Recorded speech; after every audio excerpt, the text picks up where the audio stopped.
ओम नमः सिद्धेभ्य नमो जीर्णाणम। सभी को सादर शुद्धात्म वंदन। तो आज चलिए हमारी कक्षा को प्रारंभ करते हैं।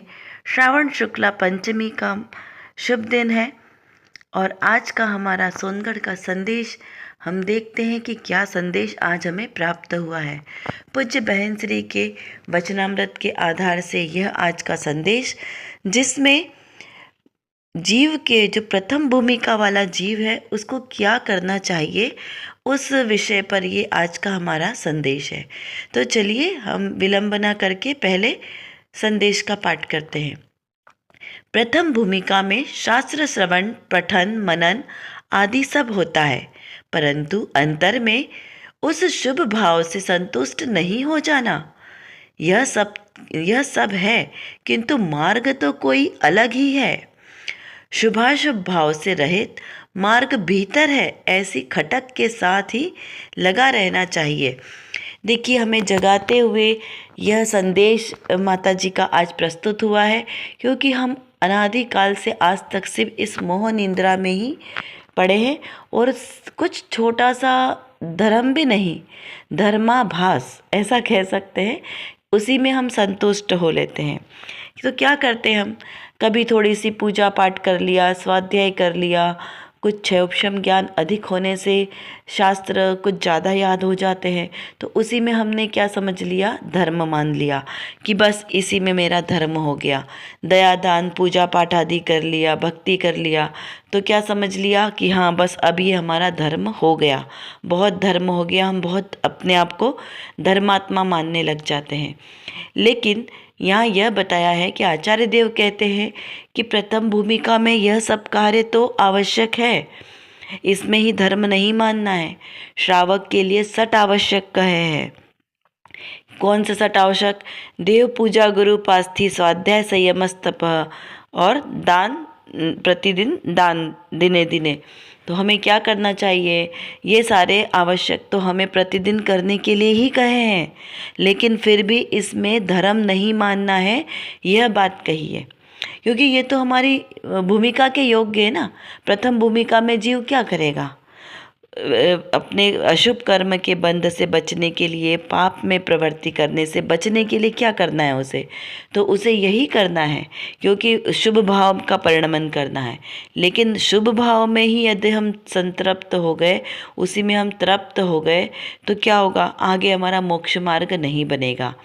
तो क्या कहा कि पहले शास्त्र श्रवण पठन आदि मनन तो होना ही है, परंतु अंतर में उस शुभ भाव से संतुष्ट नहीं होना है कि इतना ही करके, ऐसा नहीं कि बस इतना हो गया इतिश्री हो गई। नहीं, यह सब है, किंतु मार्ग तो और कुछ अलग ही है कि यह सब तो हमें करना ही है। ये हमारा प्रतिदिन जो बोला है ना, श्रावक के कर्तव्य आवश्यक, तो यानी ये तो हमें करना ही करना है, लेकिन इसके अलावा भी क्या करना है? तो शुद्ध भाव को जानना है, एकाग्र चित्त होकर सभी प्रकार के विकल्पों को छोड़ने का प्रयास करना है, शुद्ध में जाने का। ठीक है ना, कि शुभ और अशुभ दोनों मार्ग तो कैसे हैं? पुण्य और पाप के बंध है। और ये कैसे हैं? आश्रव भाव है। तो आश्रव भाव बंधेंगे तो क्या होगा? नया कर्म बंधेगा। नया कर्म बंधेगा तो उदय में आएगा, तो फिर वही कर्म चेतना, कर्म फल चेतना, तो ये सारे काम कैसे चलते रहेंगे? लेकिन इन सबको रोकने के लिए क्या करना है हमें? तो अपनी ज्ञान चेतना को जागृत करना है।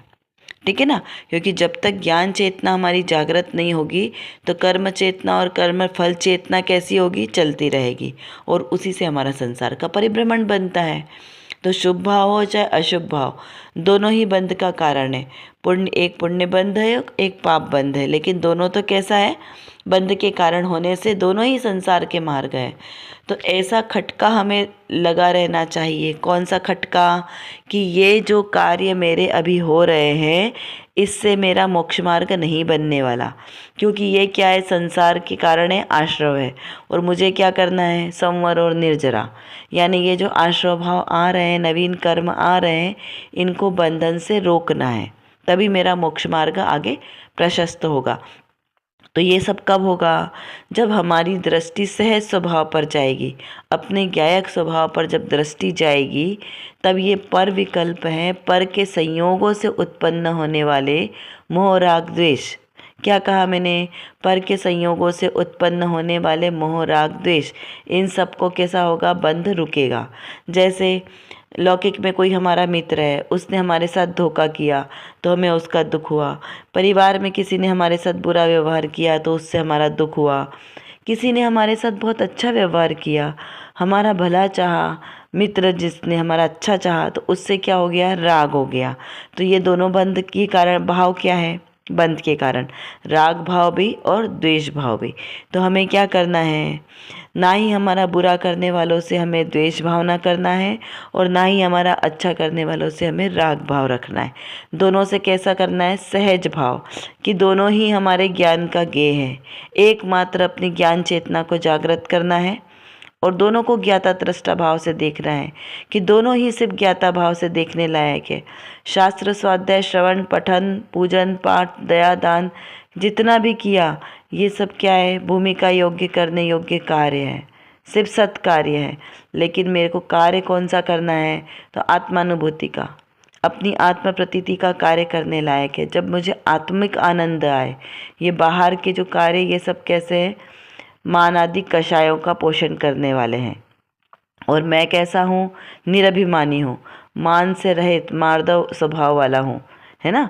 आर्दव मार्दव जो 10 धर्म है, ये स्वभाव वाला मैं हूँ, ये मेरे स्वभाव है। ऐसा हमें चिंतन बारंबार करना है और बारंबार हमें प्रैक्टिस करनी पड़ेगी। एक वैसे तो कहते हैं कि करना कोई कार्य नहीं है, कि हमें आत्मानुभूति करने के लिए कोई कार्य नहीं करना है, ये तो मेरा सहज स्वभाव है। लेकिन क्या कहा? जब प्रथम भूमिका में है तो आपको बुद्धिपूर्वक इसका चिंतन करना पड़ेगा कि नहीं, ये कार्य मेरे नहीं है और ये कार्य मेरा है। ऐसा आपको भेद ज्ञान करना पड़ेगा कि पर को पर रखना पड़ेगा और स्व से एकत्व। पर से खस, स्व में बस, तभी आएगा अतीन्द्रिय आनंद का रस। तो जब हम इस बात को समझेंगे ना, तभी हमारी भूमिका पकेगी।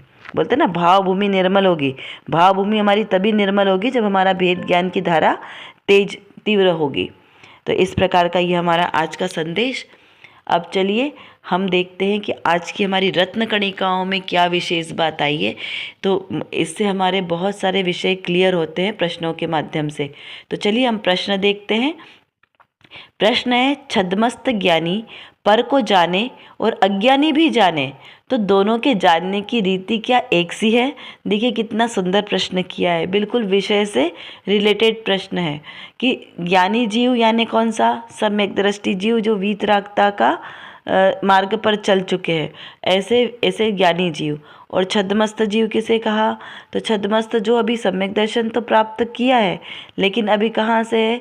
चौथे गुणस्थान से लेके 11वें गुणस्थान तक के जीव कैसे कहलाते हैं? छद्मस्त, जिनका मिथ्यात्व का अभाव हो गया है, लेकिन अभी वीतरागता प्रकट नहीं हुई है। वीतरागता कहाँ से प्रकट होगी?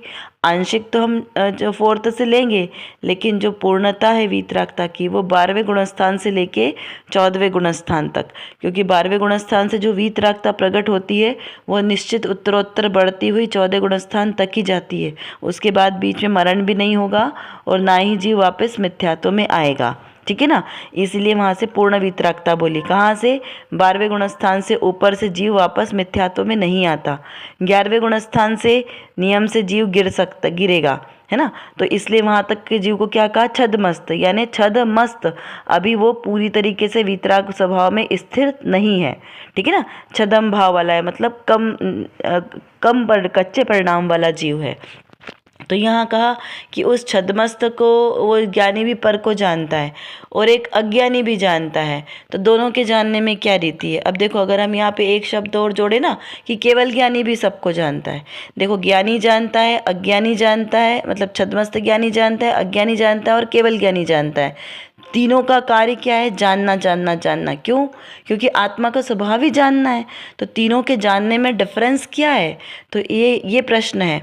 तो इसका उत्तर देते हुए पूज्य बहन श्री ने समाधान किया है कि ज्ञानी पर को जानते समय पर के साथ एकत्व बुद्धि करता है कि यह ज्ञेय सो मैं हूँ, किंतु मैं ज्ञान हूँ, इस प्रकार पृथक नहीं होता। क्या कहा? कि अज्ञानी क्या करता है, पर को और स्व को एक मान लेता है, ठीक है ना, पर में एकत्व बुद्धि कर लेता है। उसे ये पता नहीं चलता कि मैं जीव हूँ और पर मेरे से भिन्न है जो जड़ है, तो दोनों में एकत्व बुद्धि करके करता है, इसीलिए उसको सही ज्ञान नहीं होता। इस प्रकार पृथक नहीं होता। जो ज्ञाता हो रहा है वह ज्ञेय है और जो जानता है वह ज्ञान है, ऐसा दोनों को पृथक नहीं करता, यानी वो भेद ज्ञान नहीं करता, उसे स्व और पर का भेद ज्ञान नहीं है। यह मैं जानने वाला ज्ञायक और यह ज्ञेय, ऐसा भेद ज्ञान अज्ञानी को नहीं है, किंतु छद्मस्त ज्ञानी को ज्ञान धारा वर्तती है। देखिए, छद्मस्त ज्ञानी मतलब कौन, सम्यक दृष्टि। तो सम्यक दृष्टि को कैसी है, ज्ञान और ज्ञायक धारा चलती ना उसकी, क्योंकि ज्ञान धारा उसकी प्रतिपल चल रही है, तो वो क्या जानता है कि मैं स्वयं ज्ञायक हूँ, वो स्वयं को ज्ञायक अनुभव करता है ना। तो मैं ज्ञायक हूँ, ज्ञेय ज्ञाता हो तब भी मैं ज्ञायक हूँ। जो मेरे सामने ज्ञेय पदार्थ आ रहे हैं तब भी मैं उनको मात्र जानने वाला हूँ, है ना। इस प्रकार उनका ज्ञान स्व पर प्रकाशक है, वो अपने आप को भी जानता है और पर को भी जानता है। इसीलिए ज्ञानी अपने को जाने तथा पर को भी जाने। अज्ञानी बाह्य दृष्टि से ये सब देखता है। यहाँ क्या कहा कि स्व पर प्रकाशक ज्ञान होने से ज्ञानी स्व को भी जानता है, पर को भी जानता है, लेकिन वह स्व में अपने स्थिर है, पर में स्थिर नहीं है, क्योंकि उसे पता है ना कि पर है, इसीलिए उसका ज्ञान जो है वो सच्चा ज्ञान है और उसमें उसको बंध नहीं होता। फिर क्या कहा, अज्ञानी बाह्य दृष्टि से सब देखता है, ज्ञानी की दृष्टि अंतर्मुख होने से वह स्व के ज्ञान पूर्वक पर को जानता है।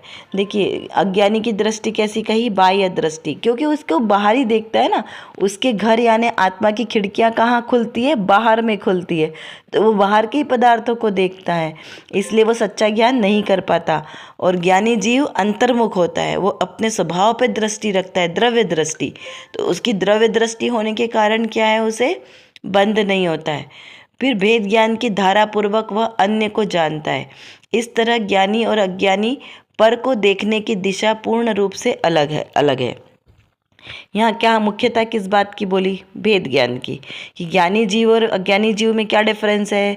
तो ज्ञानी जीव है वो भेद ज्ञान करता है, स्व और पर को समीचीन जानता है, लेकिन अज्ञानी जीव स्व और पर को भेद नहीं कर सकता। ज्ञानी जीव को जानता है कि ये शरीर में नहीं हूँ, इस शरीर से रिलेटेड जितनी भी क्रियाएं वो सब कैसी है, अज्ञानी, वो मेरे काम की नहीं है, सिर्फ संयोग के कारण उत्पन्न होती है। तो इस प्रकार वो उसको जो शरीर के आश्रित से जितने भी संयोगी भाव हैं, जो भी हमें अपने आसपास नजर आते हैं, वो सबको एकमात्र ज्ञान का ज्ञेय समझता है, इसलिए उनसे एकत्व बुद्धि नहीं होती। लेकिन अज्ञानी जीव को ऐसे एकत्व बुद्धि करता है। और फिर जैसे अनंत आदि जो पूर्ण ज्ञानी है वो भी कैसे होते हैं, स्वपर प्रकाशक, तो वो भी कैसे होते हैं, वो भी लोकालोक को जानते हैं, तीन लोक तीन काल को जानते हैं, लेकिन फिर भी किसी के प्रति उनमें राग या द्वेष के परिणाम किंचित मात्र भी नहीं है, वीतरागता के परिणाम है। तो ऐसे ही वो भव्य जीवों को मोक्ष मार्ग भी बताने वाले, क्योंकि उनकी बाहर की स्वरूप को देखकर ही भव्य जीवों को वैराग्य उत्पन्न होता है, भव्य जीवों को मोक्ष मार्ग प्रशस्त होता है। तो ऐसे वो स्व को तो जानते ही हैं, लेकिन भव्य जीवों को भी जानने की वजह से वो कैसे सुपर प्रकाशक ज्ञान वाले हैं, पूर्ण ज्ञान वाले। लेकिन बात यह छद्मस्त की आई ना, तो छद्मस्त भी वैसे ही सुपर प्रकाशक कहा है। कैसे, वो स्वयं को तो जानता है और पर को भी जानता है। तो इस प्रकार दोनों ही को लेना। अज्ञानी जीव जो स्व और पर को भेद नहीं कर सकता, यानी वो बहिरात्मा है। क्या कहा, जो स्व और पर को एक गिनता है, शरीर और आत्मा को एक ही जानता है, वो कैसा है, मिथ्या दृष्टि है। लेकिन जो जीव शरीर और आत्मा को दोनों को भिन्न भिन्न जानता है, वो कैसा है, छद्मस्त यानी अंतरात्मा है। और जिसने संपूर्ण लोकालोक को जान लिया है, क्योंकि देखिए छद्मस्त का तो ज्ञान की सीमा है ना, उससे ज़्यादा नहीं जान सकता। मति, श्रुत, अवधि और मना पर्याय, ये चार ज्ञान रहेंगे किसके पास, छद्मस्त के पास। लेकिन एकमात्र केवल ज्ञान किसके पास रहेगा, जो पूर्ण वीतरागी है। तो वो तो वैसे भी सारे लोकालोक को जानने वाले हैं, लेकिन फिर भी कैसे हैं, पर से भिन्न है, पर से उनको कोई संबंध नहीं है। जैसे दीपक स्व पर प्रकाशक है ना, स्व को भी जानता है और पर को भी जानता है, तो वैसे ही छद्मस्त और पूर्ण वीतरागी ये दोनों कैसे हैं, संपूर्ण सबको जानने वाले हैं। तो ये दोनों के प्रति भेद जानते हैं, स्व में और पर में भेद जानते हैं। कौन सी शक्ति इनकी प्रकट हो गई है? स्वपर प्रकाशक शक्ति। जो आत्मा के अंदर अनंत शक्तियां हैं ना, उसमें से एक शक्ति है स्वपर प्रकाशत्व शक्ति। तो उससे वो छद्मवेद की तो भी आंशिक प्रकट हुई है, क्योंकि वो अभी क्रिया में चल रही है ना अभी उनकी, और जो केवल ज्ञानी है उनकी पूर्ण प्रकट हो चुकी है। तो इस प्रकार ये दोनों सर्वशक्तिशाली अपने आत्मस्वरूप को जानने वाले होने से इनका कर्म का बंधन नहीं होता। लेकिन अज्ञानी जीव को बंध है, क्योंकि वो दोनों में भेद नहीं करता। तो इस प्रकार हमें क्या करना है? आज हमने इस संदेश से हमने क्या बात ग्रहण करी कि हमें अपनी दृष्टि ध्रुव ज्ञायक पर रखनी है और अपने ही ज्ञान स्वभाव में स्थिर होना है। ये पर से दृष्टि को हटाना है और अपने स्व में दृष्टि को अंतर्मुख करना है, तभी जाके हमारा मोक्ष मार्ग प्रशस्त होगा। तो आज का आपका होमवर्क क्या है? आज आपको चिंतन करना है कि पूरे दिन भर के सभी कार्यों की एक लिस्ट बनानी है जो आपने ज्ञान में आए, उनमें से किन किन भावों के साथ आपने एकत्व किया, और आपको यह भी पता चला नहीं कि ये हमने इससे एकत्व किया, उन सारे विषयों को पॉइंट आउट करेंगे। और दूसरी लिस्ट एक ऐसी बनाएंगे जिसमें आपको सजगता रही हो कि हाँ, ये जो प्रसंग है इसमें मात्र मैं ज्ञायक हूँ, मैं सिर्फ इसका जानने वाला हूँ। इस प्रकार आपको कहाँ कहाँ पे सजगता रही और कहाँ नहीं, ऐसे दोनों की आप एक लिस्ट बनाएंगे और उनको क्या करेंगे? बार बार चिंतन करके उन परिणामों से दूर होने का प्रयास करेंगे। तो इसी प्रकार हम अपने आत्मोन्मुख होकर अपनी दृष्टि को अपने आत्मस्वरूप में स्थिर कर सके और हम भी वैसी वीतरागता को प्राप्त कर सके और अपना मोक्ष मार्ग प्रशस्त करें। इसी भावना के साथ आज की हम अपनी कक्षा को यहीं पर विराम देते हैं।